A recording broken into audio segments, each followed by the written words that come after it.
Merci de nous rejoindre ce matin sur Radio J. Et comme chaque mercredi, une semaine sur deux, nous avons la chance et le plaisir de retrouver Patrick Kanner, président du groupe socialiste, écologiste et républicain au Sénat. Bonjour Patrick. Merci beaucoup d'être avec nous ce matin sur Radio J. Alors évidemment, le sujet, encore une fois, s'impose depuis maintenant des jours. C'est cette guerre entre Israël et l'Iran. Vous suivez attentivement les derniers développements. Quels sont les impacts de ces bombardements, de ces frappes israéliennes sur la stabilité de la région, selon vous? De quoi parlons-nous pour nos auditeurs? C'est de l'influence en fait de ces mollahs iraniens qui alimentent l'instabilité régionale et pas seulement. Ils soutiennent plusieurs groupes armés, chacun le sait bien, le Hamas, bien sûr, le Hezbollah, les Houthis au Yémen. Ils se sont félicités des attentats du 7 octobre 2023, donc ce terrible pogrom. Ils arment les Russes aussi dans leur conflit avec l'Ukraine. Ils retiennent des otages d'État français. Je tiens à le dire, dans des conditions de détention indignes, assimilables à de la torture. C'est pas moi qui le dis, c'est M. Barrot, le ministre des Affaires étrangères, hier, aux questions d'actualité au gouvernement, à l'Assemblée nationale. Donc c'est un régime qui est un obstacle, une menace pour la paix du monde. Et d'ailleurs au Sénat, je tiens à vous le dire, nous avons déposé, avec je crois courage, en septembre dernier, une proposition de résolution, je vous la montre ici, pour inscrire le corps des gardiens de la révolution islamique, c'est-à-dire les amis de M. Khamenei, entre guillemets, sur la liste des organisations terroristes. Donc, il faut vraiment aller jusqu'au bout de cette terrible épreuve pour Israël, chacun le sait bien, pour aussi, bien sûr, tous les civils, y compris malheureusement iraniens. Et les dirigeants du G7 ont eu raison de faire un rappel en disant mais il faut abandonner le programme nucléaire iranien. Ils ont demandé effectivement que cette menace cesse sur le monde entier. L'intérêt existentiel d'Israël est aussi une des conditions de la paix pour le monde. Alors si le programme nucléaire iranien demeure officiellement civil, sa capacité actuelle d'enrichissement et le stock accumulé interrogent également. Est-ce un simple levier de pression géopolitique ou les prémices d'un Iran nucléaire comme le dit Israël depuis des années maintenant? Pour le nucléaire civil, il faut enrichir l'uranium entre 3 et 5%. Pour le nucléaire militaire, il faut l'enrichir à 90%. Alors, selon l'organisme international qui s'appelle l'AIEA, en mars dernier, donc c'est pas il y a longtemps, l'Iran dispose de 275 environ kilos d'uranium enrichi à 60%, avec donc une capacité mensuelle de 34 kilos. Donc, selon la Troïka européenne, France, Allemagne, Royaume-Uni, le stock iranien pouvait très vite arriver à aboutir à créer 9 bombes atomiques. Alors, on peut dire que l'Iran entretient toutes les ambiguïtés. L'uranium enrichi à 60%, certes, ne permet pas de fabriquer une bombe, mais c'est une étape critique qui a été d'ailleurs dénoncée par plusieurs scientifiques, notamment américains.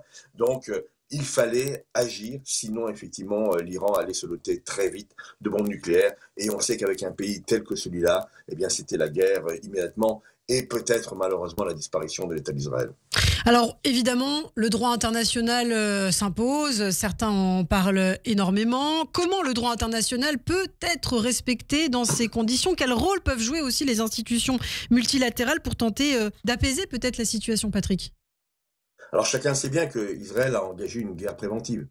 Et il y aura sûrement de grands débats dans les jours, les semaines, les mois, les années à venir sur la qualité juridique de cette intervention militaire. Mais le droit international humanitaire, pour parler de celui-là, notamment les fameuses conventions de Genève, impose la protection des populations civiles et la proportionnalité dans l'usage de la force. Et vous savez bien que c'est ce qui est utilisé comme argument par rapport à la situation terrible que connaissent les Gazaouis aujourd'hui, donc dans l'enclave, à cause du Hamas et de son entêtement. Les bombardements indiscriminés ou les attaques dans des zones densément peuplées sont donc conduits en contradiction avec ces consignes des conventions de Genève.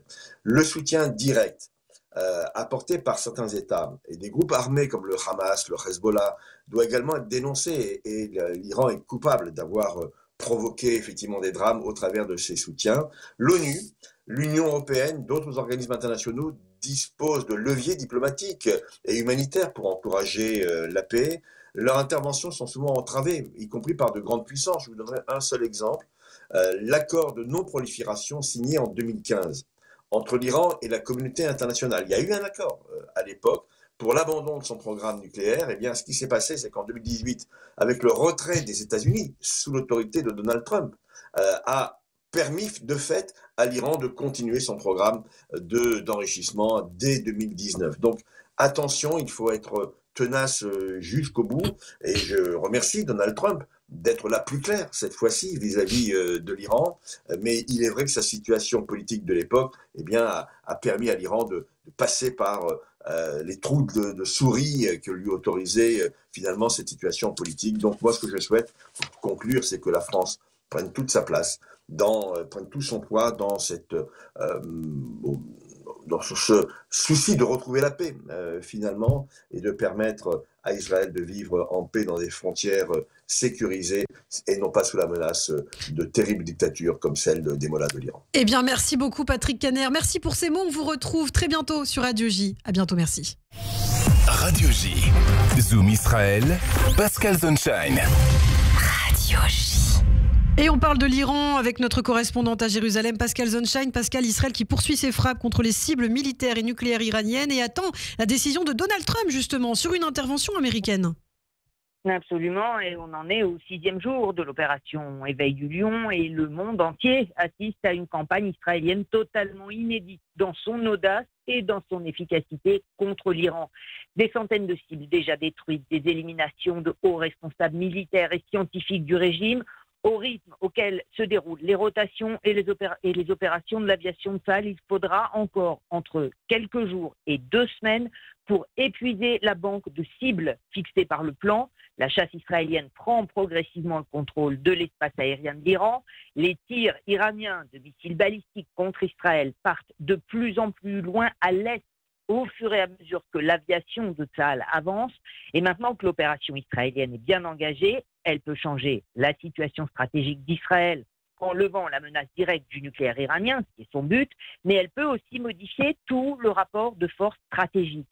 Depuis Washington, Donald Trump assiste au déroulement des opérations de Tsahal, et en bon businessman et chef d'entreprise, il aime toujours le travail bien fait. D'abord, ça le met de bonne humeur, et ensuite, il reprend les succès à son compte.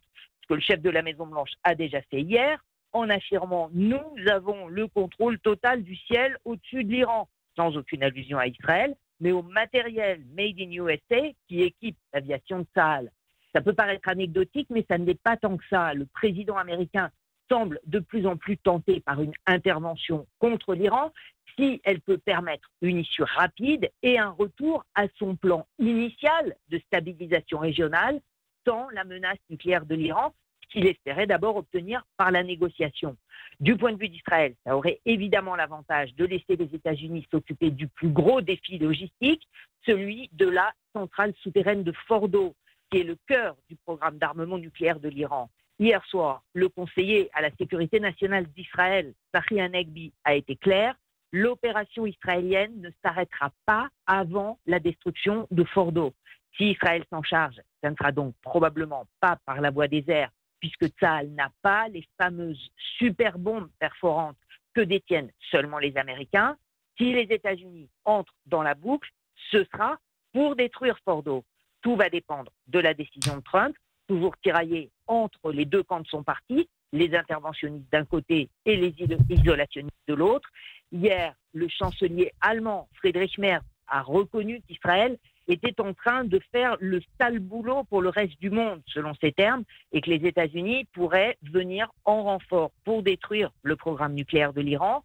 Il faut constater aussi que si le reste de l'Europe reste frileux et pousse à une solution diplomatique de la crise, l'Iran est de plus en plus isolé. La Chine et la Russie, ses deux principaux alliés, ne sont pas pressés d'entrer dans la partie.